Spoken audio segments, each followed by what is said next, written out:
sisters, we're going to be talking about angels and malaks. Malaks, angels and messengers. What are they and what the scriptures say they were? Okay. And we're going to do an etymology on the word angel. All right. Well, let's look at this word angel. The word angel comes from the Greek word agalos. Okay. Agalos. Okay. See, I spelled agalos, but it's actually pronounced angelos. It's a noun.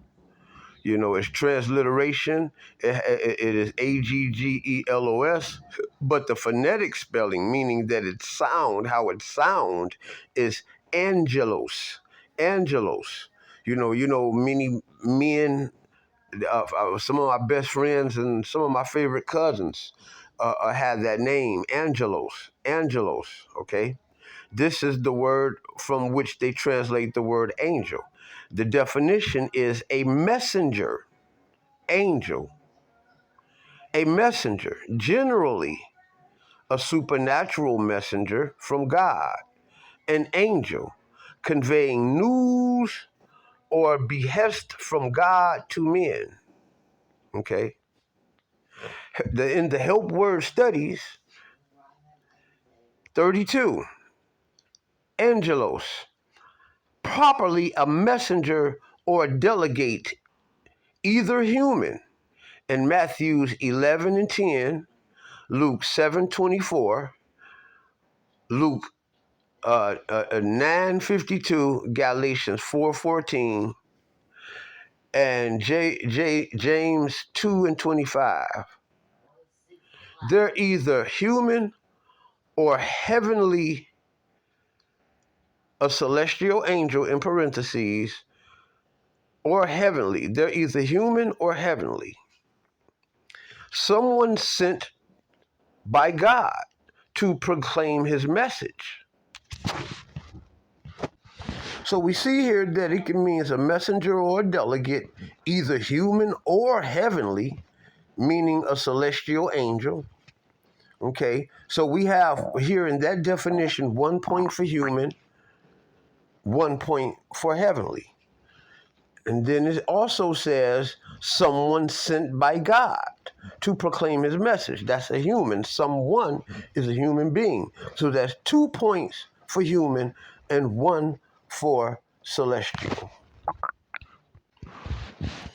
32, angelos is used 176 times in the New Testament, usually of heavenly angels.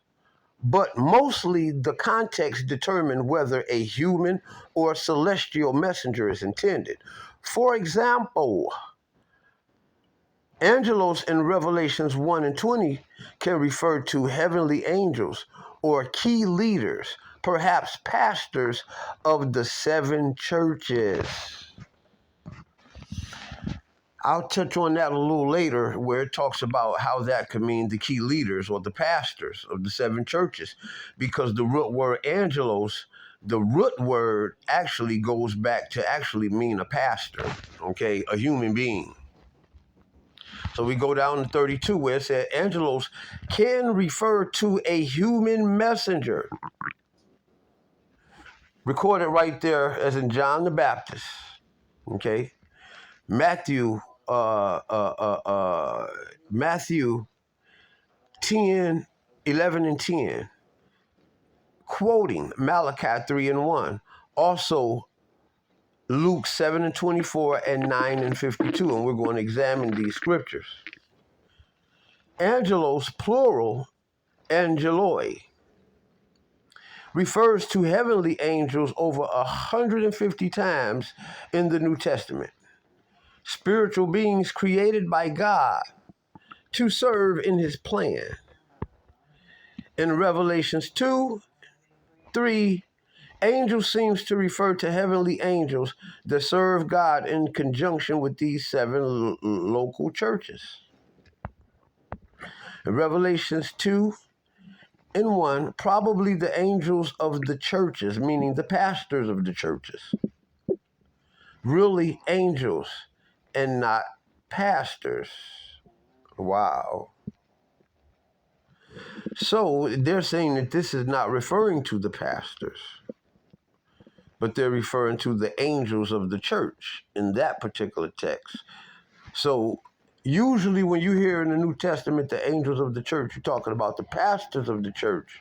But in Revelations 2:1 and 1:20, these here references are not referring to the pastors according to this note.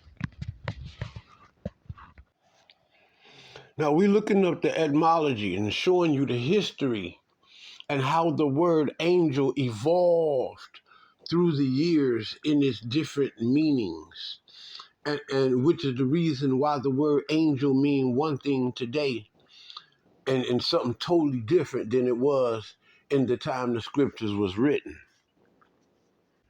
We need you to take note that the word angel and the word angel in the New Testament, as in contrast to that of the Old Testament, these words mean different things. They mean different things in the Old Testament than they do in the New Testament. In the Old Testament, the word probably 99% of the time meant messenger. 100% of the time simply meant messenger. Okay? And when they were referred to in real sense, in real time, like events that dealt with human beings interacting in real life events, every time the word malak meant messenger. Okay? And only when the children of Israel had dreams and visions of celestial beings did it ever means malak. When people talked to each other in the everyday human form, in 3D, in the third dimension, when they walked, talked, shared their senses with others, the word all the time meant messenger, malak. Somehow, through religious evolution, the word began to take on a spiritual connotation, okay, and almost really meant a spiritual being. So there's been a flip flop to where the word, mostly when it's used today, it means a spiritual being, and less often, angel, if ever, angel is ever intended to mean a messenger.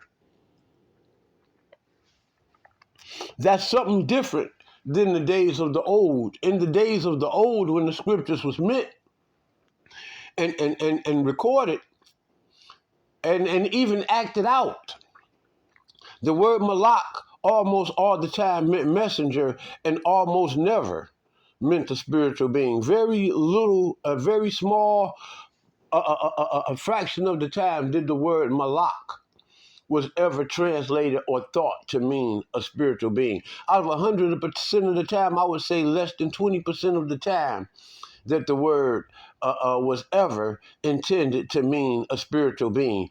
And what I'm saying is that they were spiritual beings because they were beings that existed inside of a dream or a vision.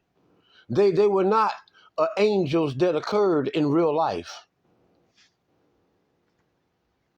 So we hear right here on Etymology Online Dictionary, okay, angels, one of the class of spiritual beings, attendant and messengers of God.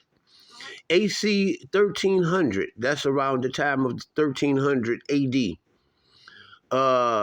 Fusion of Old English ingle with the hard G, ingle, and Old French ingele. Both are from late Latin angelus and from the Greek angelos, literally messenger. It literally means messenger. It literally means messenger. So that's going up until basically from the time that this word was ever used up until the 1300s, it basically meant messenger. An envoy, one that announces, In the New Testament, divine messenger, which is possibly related to angelos, mounted courier, both from an unknown Oriental word. Watson compares Sanskrit ajara, which is swift. Klein suggests the Semitic sources. Used in scriptural translations from Hebrew malak, Yahuwah, messenger of Jehovah. From the base lak, meaning to send. The root word of the root word of malak is lak, which means to send. An old English word for it was erengast, literally errand spirit. And then it says of persons, one who is loving, gracious, or lovely by the 1590s. The medieval English gold coin, a new issue of a noble, first struck in 1465 by Edward VI, was so called for the image of Archangel Michael slaying the dragon, which was stamped on it. It was the coin given to patients who had been touched for the king's evil. Angel food cake is from 1881. Angel dust, which is phencyclidine, is from 1968. So we can see that basically from the conception of the word angel all the way up until the 1300s, the word literally meant messenger, an envoy, or one that announces. And it wasn't until the 1400s that this word had begun to take on different forms and different meanings. Well, we're looking at the Hebrew word malak. The short definition is angel, but the full definition, the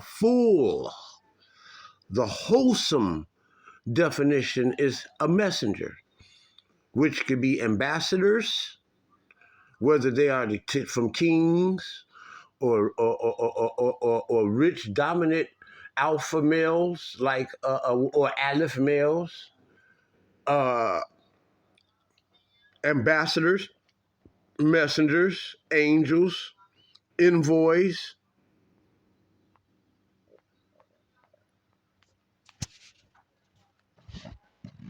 Theophany, a visible manifestation to humankind of God or a God. So we look over Malak, Bible hubs, and also in the Strong's Concordance. Now we look at the Browns, Driver and Briggs, okay? And you have right here the masculine, the noun masculine for messenger, okay? These are all men, okay? These are references of all men. One sent with the message, messenger. All of these are human men, every one of them. Then you got scriptures where Malak is translated for the prophets. Then here's some scriptures where Malak was translated meaning the priest. Okay.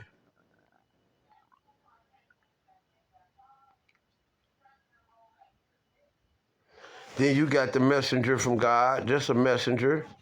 Okay. Then you have figurative messengers like the messenger of evil, messenger of death. Those are figurative. You only have those 1, 2, 3 times in the whole Bible. And those could be human. More than likely, they all are. Okay. Then we got angel, the messenger of God. Okay. With theophanies, which are all men. Theophanies is when God manifests himself in human form to human men, okay, to human beings. These are all men. And you got the theophanic angel again. All of these are men.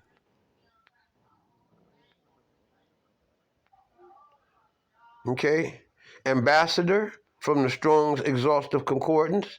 So we have that malak can mean ambassador, it can be messenger, it can mean angel, it can mean king.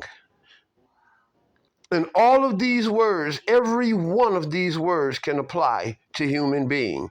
And out of all four of these words, which are ambassador, angel, king, and messenger, only one of them can apply to a spiritual being, and that's the word angel. An unused root word, lak, meaning to dispatch as a deputy, a messenger, specifically of God, an angel, also a prophet, priest, or teacher, ambassador, angel, king, or messenger. Messengers are human, kings are humans, angels are humans, ambassadors are humans. All of these words are human beings. Teachers are humans, priests are humans, prophets are humans. I don't understand why anybody would have, in their right mind, would have a problem with accepting the fact that the malak, the messenger, and the angels are all human beings. So, people, it's time to get down to the nitty gritty. There's people out there that are lying to you, and they're agents of Satan, they're agents of chaos. What I mean by agents, not necessarily saying that they're working for an agency, because they are independent agents of chaos, working just for chaos itself. They're not working for Shaitan. They're not working for Yahweh. They're just independent agents of chaos. They're not even satanic, because if they were satanic, they would have been employed by Yahweh. These people are not employed by Yahweh. They're just independent, ignorant agents of chaos. If anybody were to tell you that things in the Old Testament, like when the children of Israel were led by the cloud out of the desert or the wilderness, or when the angel appeared in the fire unto Moses in the burning bush. Anybody that will have you to believe that these things were actual angels have no other purpose but to exploit you completely out of your mind. Simply because none of it is the truth. Let us look right here in the Exodus. In the Exodus 13, go down to 21. Let's start at 20. They traveled from Sukkot, and they encamped in Ethan at the edge of the desert. And the Lord, not an angel, the Lord is not an angel. Right there in the Hebrew, it says, Why Yahweh Halek. And the Lord went, Why Yahweh Halek.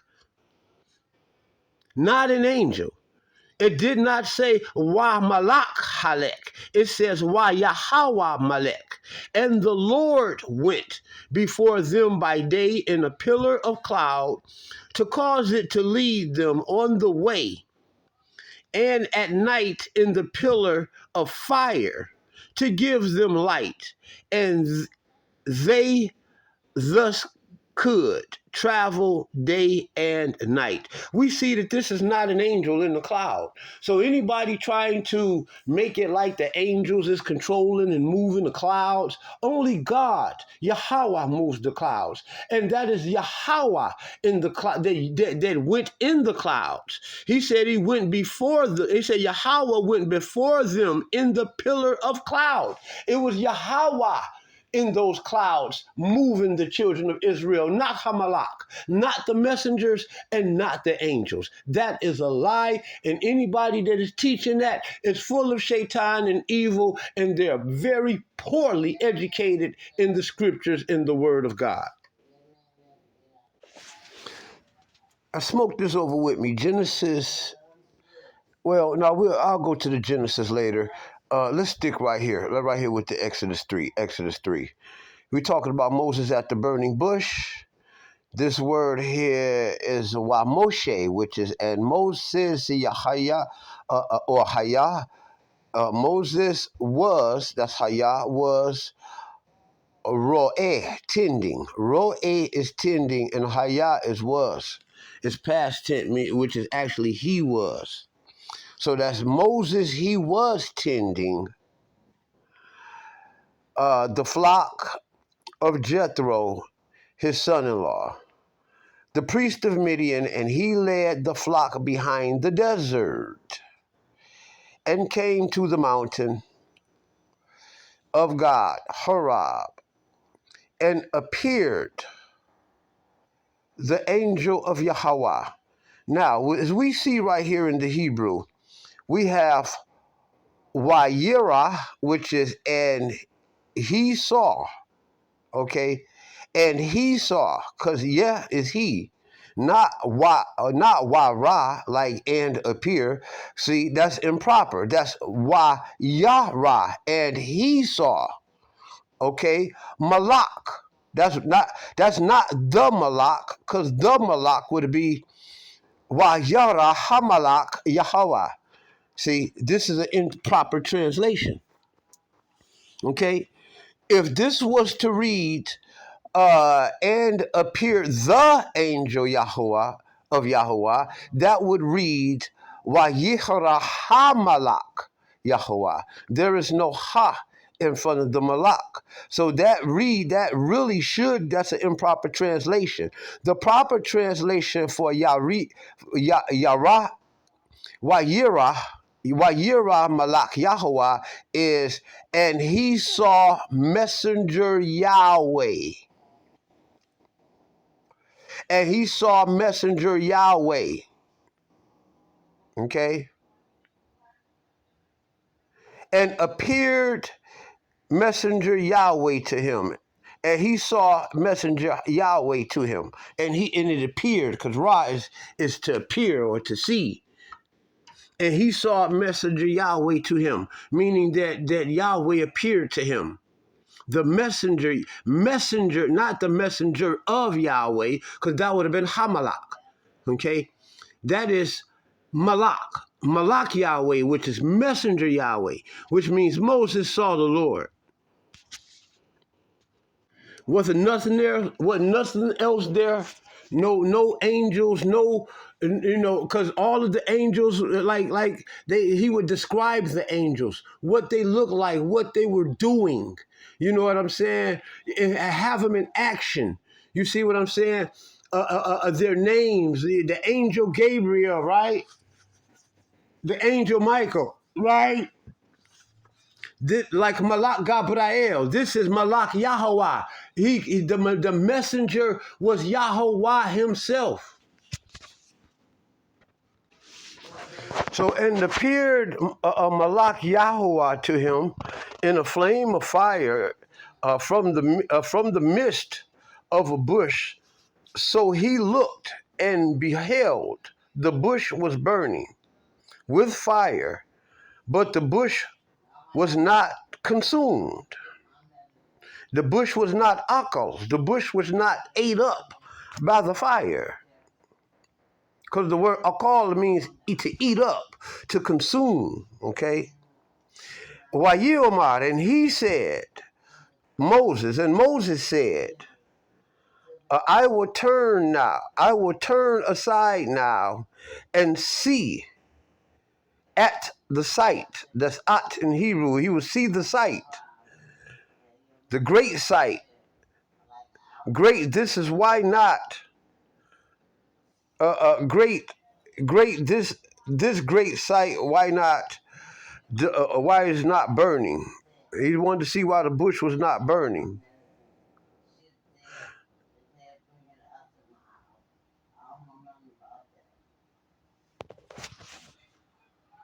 So we see right there, 4, it says, so when saw, which is wrong, it should be, so when he saw, okay? Because there go again, why yara, you see, why yara, which is, and he saw Yahweh. Right there in verse 4, it's telling you he saw Yahweh. And Moses saw Yahweh. He didn't see no angels. He saw the angel was Yahweh. Yeah, I was trying to make sense of this, trying to look over the Hebrew and the English at the same time. It's kind of confusing because of the way they have it. Like where it says does burn, that should be a yaba'ar means it burn or he burn. So Haggadah the Great, this, why not? Basically, he was trying to see why was not this fire burning. Okay, why wasn't burning? And he saw Yahweh. So Moses saw Yahweh. That he turned aside to look, then called to him Elohim from the midst of the bush. Didn't I just tell y'all that was Yahweh in the midst of the bush? So there was no Malakim, no angels in the middle of the bush. It was the Yahweh in the middle of the bush portraying a message to Moses. Yahweh Elohim in Exodus 2, Exodus 3 in the Hebrew clearly portrays that. You got people like Christians and Hebrew Israelites that are being disingenuous with this because they don't want to tell you the truth. They want to mislead you. The scripture clearly tells you. And the reason why people don't like looking into the Hebrew, because when you look into the Hebrew, all of the false doctrine starts to collapse, and they will not be able to manipulate the people anymore with their lies and false doctrines. Surely, so we see that the angel that was in the pillar of the cloud, that was Yahweh. The scripture said that was the Elohim, that was Yahweh in the cloud, and also in the fire. Okay, the pillar of cloud, and also in the fire of the burning bush, we see clearly that was Yahweh, that was Malak Yahweh Elohim, which is messenger Yahweh Elohim. The reference Malak Yahweh Elohim is like a title or a position. Uh, in Hebrew have the noun adjective agreement as well. So that's pretty much like saying like Malak Yahweh, like Messenger Yahweh, or like Dr. David. You know what I'm saying? So there were no spirits, no other spirits inside of the burning bush, and there were no other spirits inside of the cloud. You know what I'm saying? Other than there's no angels that move the clouds. There was no angels burning inside of the fire. It was Yahweh Elohim himself inside both the fire and the cloud. So if anybody out here teaching you that angels were inside of the fire and angels were moving the clouds, these people are seriously, seriously lacking in the knowledge of Yahweh Elohim.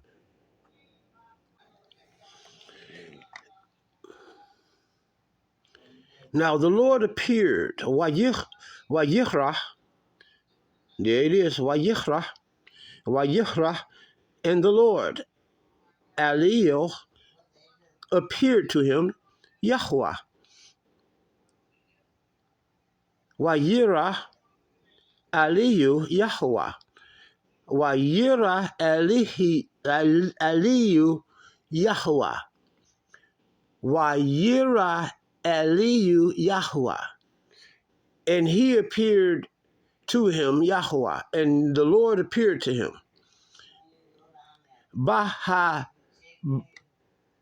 Ba'alibi Mimra, in the plains of Mimri. And he was sitting at the entrance of the tent when the days was hot. And he lifted his eyes and saw, and beheld, 3 men were standing beside him. And he saw and ran towards them from the entrance of the tent, and he prostrated himself to the ground. These 3 men is when Abraham was visited by 3 angels. The scripture here clearly says 3 men.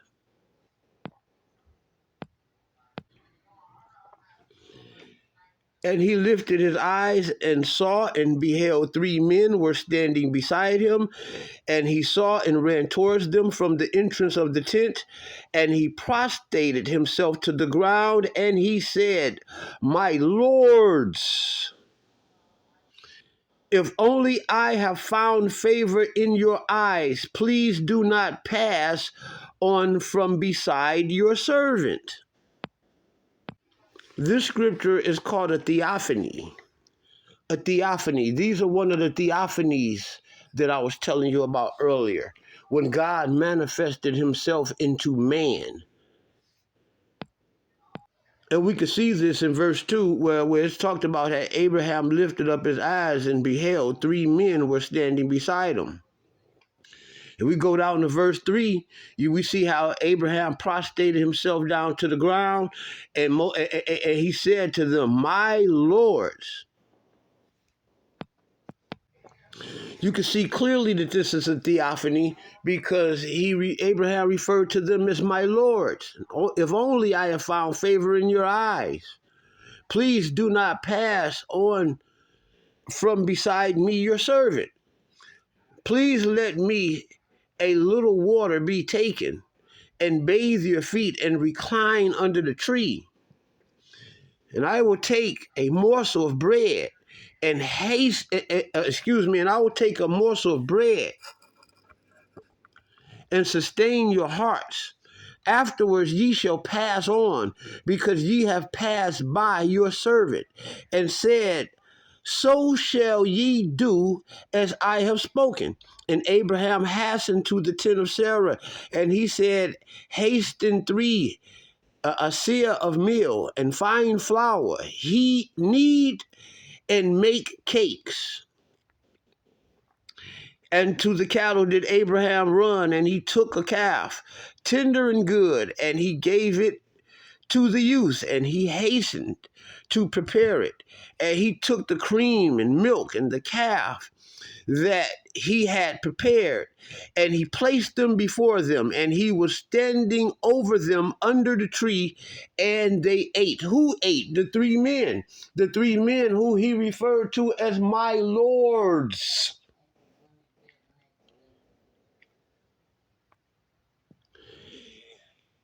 And they said, I will surely return to you at the next, excuse me. And he said, I will surely return to you at this time next year. And behold, your wife Sarah will have a son. And Sarah heard from the entrance of the tent, and it was behind him. And Abraham and Sarah were old, coming in years. Behold, Sarah had ceased to have the way of the woman, meaning meaning that Sarah was old and she stopped, having the way of the woman. She wasn't really sexually intimate. She wasn't turned on by a sex or the idea of having or making or producing children. Okay, neither was she probably able. You know what I mean? Because she sees, meaning that she was stopped able to even have it. The whole way was just stopped. Okay. And Sarah laughed within herself, after I have become worn out, will I have smooth flesh, and also my master is old.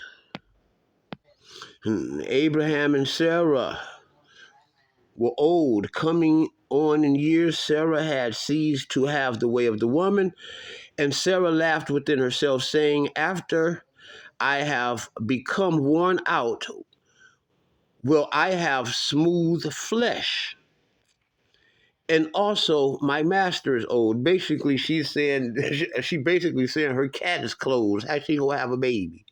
She ain't had sex in a long time. And the Lord said to Abraham, why did Sarah laugh, saying, is it really true that I will give birth although I am old? Is anything hidden from the Lord? At the appointed time, I will return to you at this time next year, and Sarah will have a son. And Sarah denied, saying, I did not laugh, because she was afraid. And he said, no, but you laughed. The three men rose from there. They were angels, okay? These three men rose from there. They looked upon Sodom, and Abraham went with them to escort them. And the Lord said, shall I conceal from Abraham what I am doing? And Abraham will become a great and powerful nation, and all the nations of the world will be blessed in him. For I have known him because he commands his sons and his household after him, and they shall keep the way of the Lord to perform righteousness and justice, in order that the Lord bring upon them Abraham, that which he spoke concerning him. He's talking about the promise of Abraham.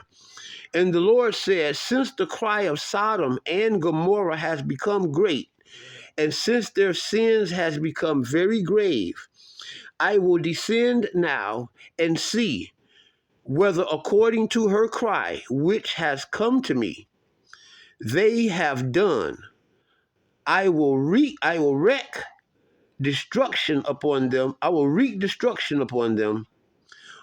And if not, I will know. And the men turned from there and went to Sodom. And Abraham was still standing before the Lord. So the Lord, so we see the instances where actually there was the Lord himself.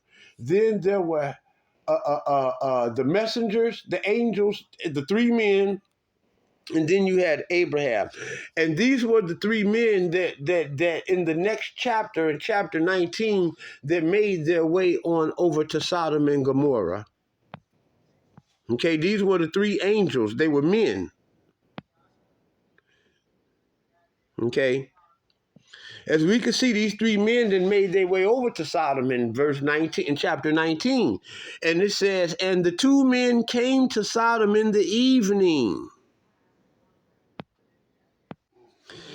And the two angels came to Sodom in the evening. And the two angels came to Sodom in the evening. Wayeboah Shani Hamalakim Sadama Ba'arab.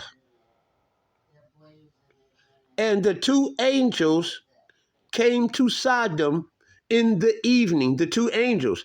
And Lot was sitting in the gate of Sodom, and Lot saw and arose towards them, and he prostrated himself on his face to the ground, just like just like Abraham did, his uncle Abraham.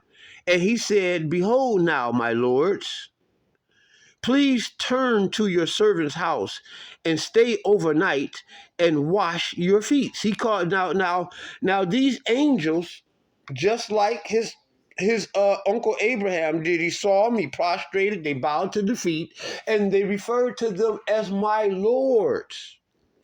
These were men. Okay? Verse 18 said that these were men. And he said, behold now, my Lord, please turn to your servant's house and stay overnight and wash your feet, and ye shall arise early and go on your way. And they said, no, but we will stay overnight in the street. And he urged them strongly, and they turned into him and came into his house, and he made them a feast. And he baked unleavened cake, and they ate, just like the same thing that happened with his uncle Abraham.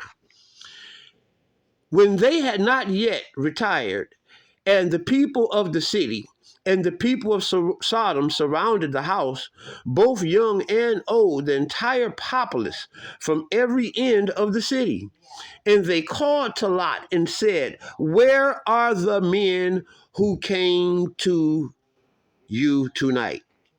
Bring them out to us and let us be intimate with them. And they called to Lot and said to them, where are the men? In Hebrew, that reads, Wayakarau al Lot,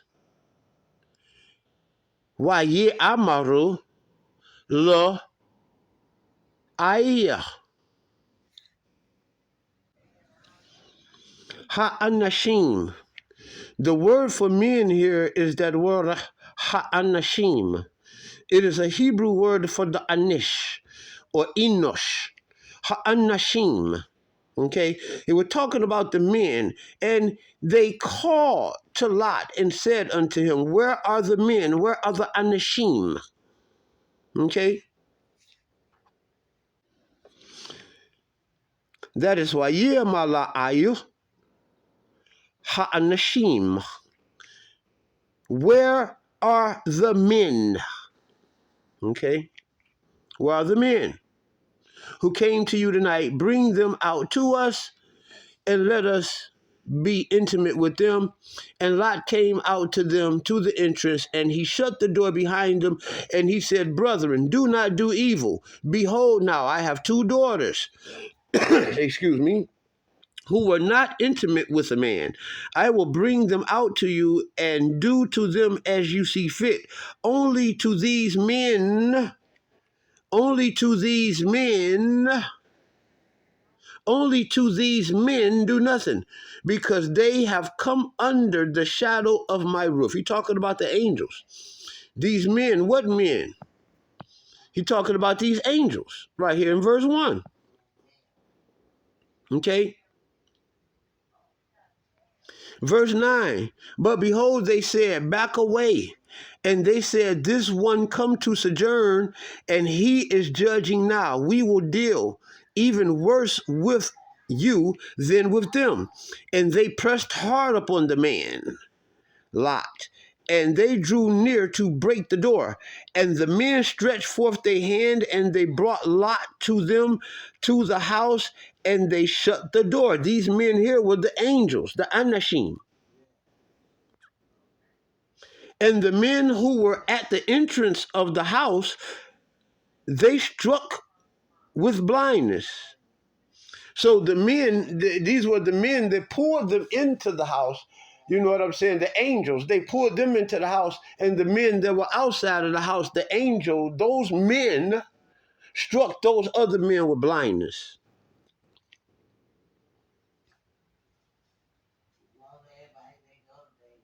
And the men stretched forth their hand, and they brought them out, and he shut the door. And he struck them with blindness, both great and small, and they toiled in vain to find the entrance. Meaning they had a hard time finding the entrance to the door.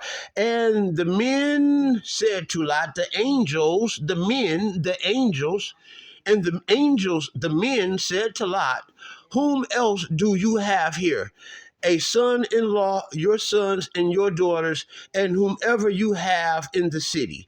Take out of the place, for ye are destroying this place, because their cry has come great before the Lord, and the Lord has sent us to destroy it. He talk about these men, these angels.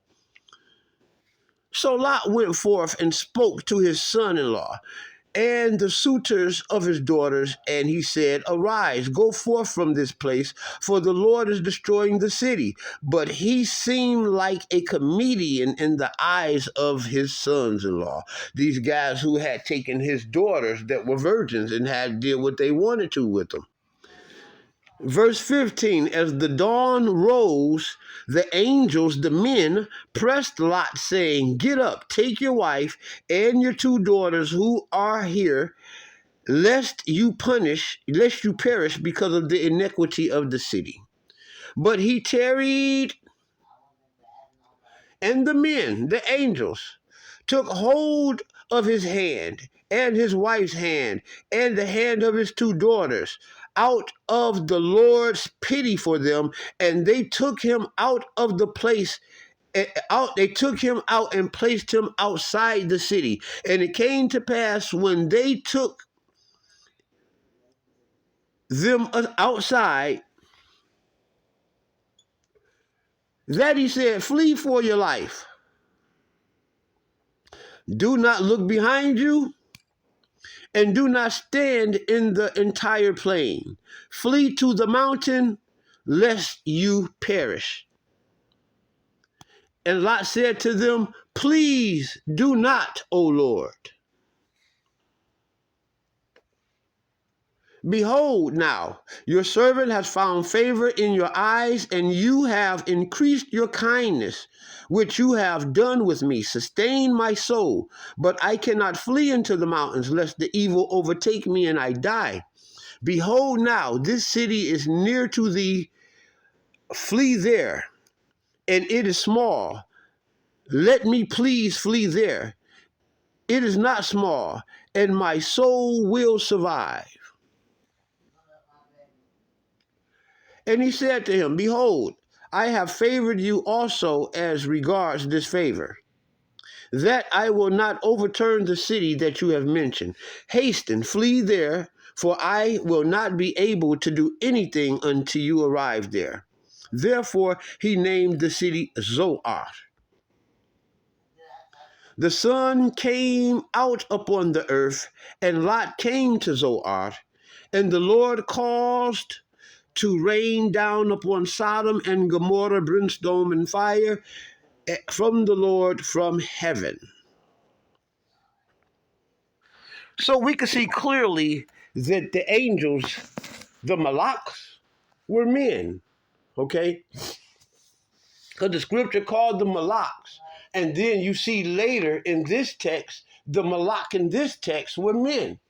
The Malak in the first text was Yahweh, and that which was in the clouds was just Yahweh. It wasn't even a Malak at all. Okay, and even in the fiery furnace, that wasn't even a Malak. It was Yahweh, the messenger, Yahweh himself. It wasn't some other being other than Yahweh. It was Yahweh himself in the burning bush. And I was always taught this. I was never taught that it was an angel in the burning bush. I was always taught that Moses was talking to the Lord in the burning bush. Remember, Moses was talking to Malak Yahweh, not Hamalak Yahweh. Moses was talking to messenger Yahweh Elohim. Okay, he was not talking to the messenger of Yahweh. He was not talking to the messenger of Yahweh. He was talking to the messenger Yahweh. He was not talking to Hamalak Yahweh. He was talking to Malak Yahweh. Old Testament transliteration, Holy Name KJV.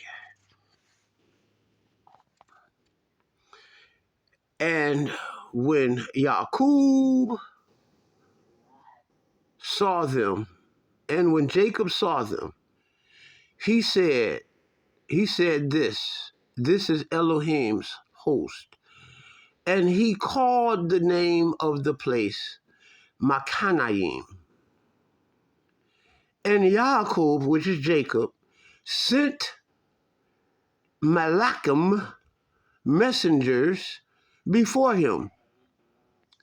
And Esau, his brothers, unto the land of Seir, the country of Edom, and he commanded them, saying, thus speak unto my servants, saith thus, I have sojourned with Laban and stayed there until now.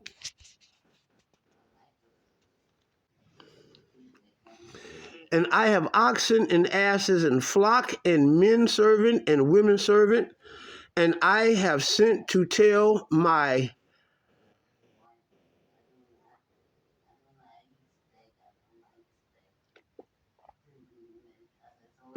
Adon, my God, my Lord, that I may find grace in thy sight. They didn't translate that. I had to translate that on my own, Adon. I wonder why they didn't translate that. But anyway. And the messengers, Malakim, returned to Yaakov, which is Jacob, saying, we came to thy brethren Esau, and also he came to meet thee, and 400 men with him. We see clearly that this word here, Malak, was translated as messenger. men. I'm just going to make this simple so I don't have to just go through translation. But if I have to, I will. And I'll go even deeper and more exhaustive in the next video if I have to. If y'all think that I should go deeper, because really all you have to do is just go get the interlinear, interlinear version of the Bible and punch in any of these verses. And you'll see that everywhere that the word messenger is, you'll see the word malak there, just like I just did in the previous text. Okay? So we got Numbers 20 and 14, and Moses sent Malakim from Kadesh, and Moses sent messengers from Kadesh unto the king of Edom. Moses didn't send no angels, people. Okay?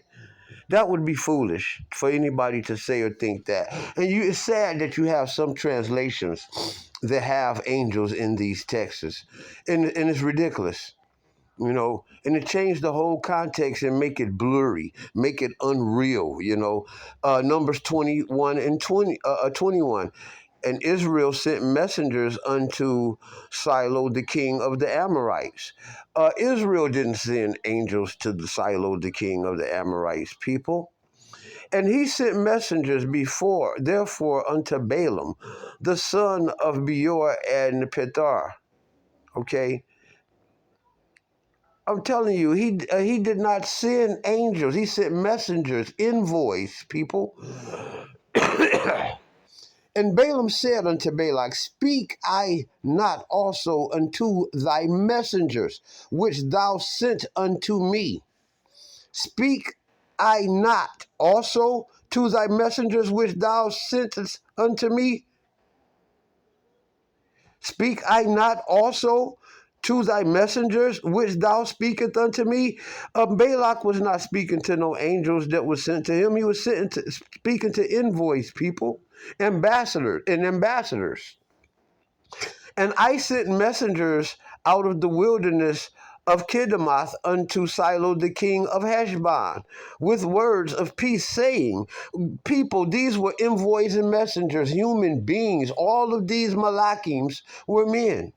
Okay, anybody who tell you that malak, the majority of the time that you see the word malak in the Hebrew text, they were always talking about human beings. The misleading part is that somebody would try to tell you, like JJ 7000, he want to take me up on this debate, and he's going to lose horribly if he does this. He want to mislead the people and say, well, the word angel is written such and such and such and such times in the Bible. I'll break that down and show how he's incorrect with that. And on every understanding and definition, I'll show he's incorrect with that. But I'll start off by showing that he shouldn't be looking for the word angel in the Bible. He should be looking for the word malakim. And by doing that, you look for words like ambassador, messenger, envoy, okay, messengers, and angel. Okay, you look for all of those words, and we'll do it. And because all of those, because Malakim is in there more than the times that you would mislead the people that it is, JJ 7000. Okay, and the city, shall be accursed, even it and all of them that are in it. And the Lord, only Rahab the harlot shall live, and all that are with her in her house, because she hid the messengers we sent. Remember when she hid the messengers that were human beings in the book of Joshua? Let us go look at that. So we can go through this where it says, who was Rahab? Hey, Rahab was the prostitute that hid 3 Hebrew spies. Okay, they were the messengers. The 3 messengers that were sent by Moses, by Joshua. Rahab the prostitute hid 3 Hebrew spies. They were sent by Joshua to see how strong the walls of Jericho were. In doing so, she saved their lives. She then helped them escape, which is in Joshua 2:15 through 24. And in return, they promised that when the city was attacked, Rahab and her family would be spared. Jericho was captured, the walls came tumbling down, and there was wholesale slaughter, which was in Joshua 6:12 through 25. But Rahab and her family were spared. So we see that those messengers, the Malakim, were men. Okay, and we can go all throughout the Bible, and I guarantee you that the vast majority of all of the time that you see messengers, they were men. And you're going to see messengers in the Bible way more times than you're going to see the word angels. Okay, so that in reality solidifies the fact, people, that Malakims are human beings. Malakims are messengers. They are envoys. They are ambassadors of God. Now, I want to go to some more of these scriptures where people would like to talk about God being these spiritual beings, and I'll show you that in every case, when you see angels being referred to in the spirit realm in the Old Testament, they all were in the spiritual realm, meaning they were in the non-physical aspect of man, meaning that they were inside of men's thoughts, they were inside of men's visions, they were inside of men's dreams. And I'm not talking about vision as in sight, I'm talking about vision as in insight.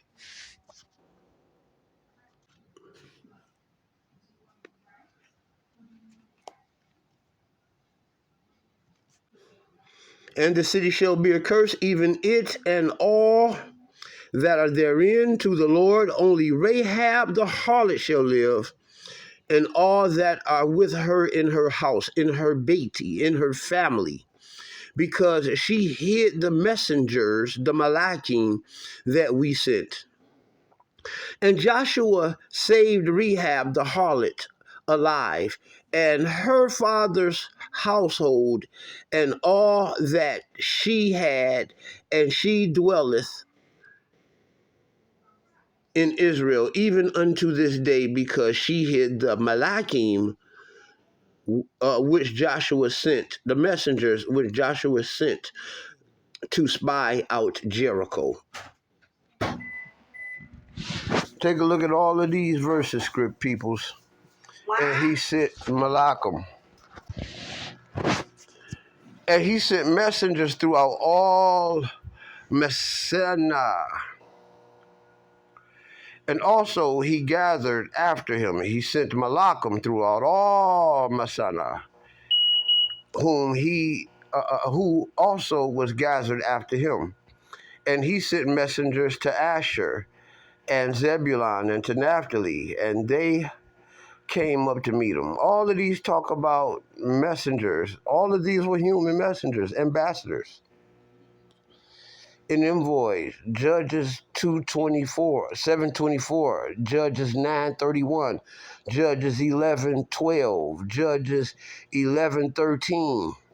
And the king of Ammon, and the king of the children of Ammon answered unto the messengers of Japhat. Now, if Malakim meant angels, now come on now. And the king of the children of Ammon answered unto the angels of Japhtha. Stop it, people.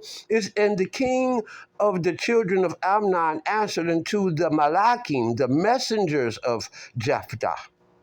In every case, you can use the word malakim for messengers and you would win. But if you was to use angels for every case in malakim, when somebody like JJ 7000 tell you that the word malakim mean angel, if we was to go to a scriptures like Judges 11:13, or Judges 11:14, or Judges 11:17, and Judges 11:19. Matter of fact, let's go to Judges 11 in the Hebrew and show him how if we use angel for the word malakim in this here particular text, the text wouldn't even make no sense, and it would just be so much of a fairy tale.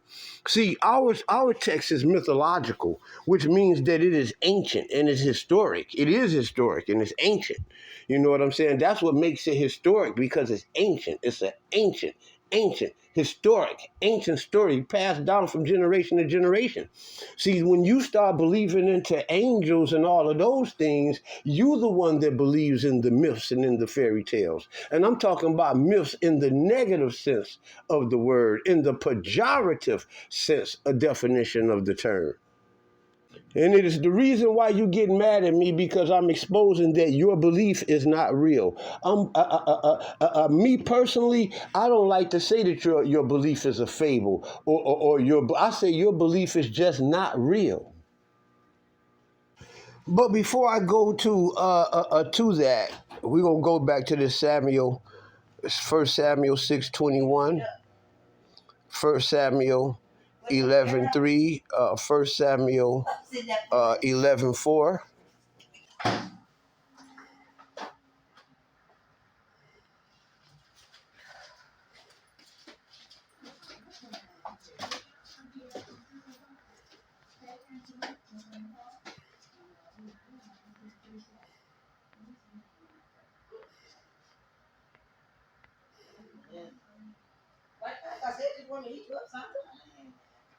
Ain't nothing else in here to eat up. I sure you for the cook.